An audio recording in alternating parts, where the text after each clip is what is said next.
RMK college பத்தி நிறைய பேருக்கு தெரிஞ்சிருக்கும். ஃபுட்டுக்குன்னு அவ்வளோ ஃபேமஸ். அண்ட் எங்களுக்கு அந்த இட்லியோட ஒரு சாம்பார் வைப்பாங்க. இதே மாதிரி பெரிய பெரிய வெங்காயம்லாம் போட்டு 2 இட்லி தான். ஆனால் தாராளமா சாம்பார் இதே மாதிரி ஒரு பிளேட் ஸ்பூன் வச்சு கொடுத்துட்டாங்கன்னா நல்லா தாராளமா ஊற்றி சாப்பிடுவேன். அவ்வளோ டேஸ்டியா இருக்கும். எனக்கு அந்த ரெசிபி தான். அப்படி சேர்த்து பார்க்கலாமா? 1 டேபிள் ஸ்பூன் தனியா, 1 ஸ்பூன் அளவுக்கு சீரகம், 1/4 ஸ்பூன் அளவுக்கு வெந்தயம், 1/2 ஸ்பூன் அளவுக்கு மிளகு, 6 மிளகா, 2 துண்டு தேங்காய் இதெல்லாத்தையும் சேர்த்து வறுத்துட்டு இதை பொடி பண்ணி எடுத்து வச்சுக்கோங்க.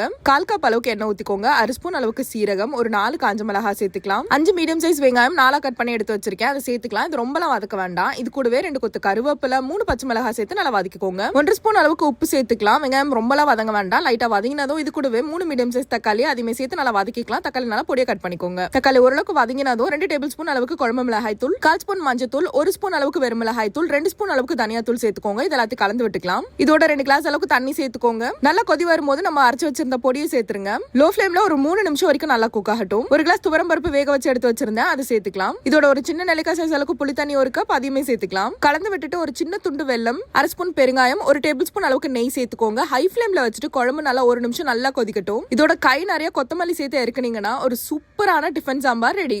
சாப்பிடும் போது அப்படியே எங்க காலேஜ்க்கே போயிட்டு வந்த ஒரு ஃபீல் கொடுத்தது. டேஸ்ட் வேற லெவல்ல இருக்குங்க. கண்டிப்பா ட்ரை பண்ணுங்க. மறக்காம நம்ம பேஜ் ஃபாலோ பண்ணிக்கோங்க. பாய்.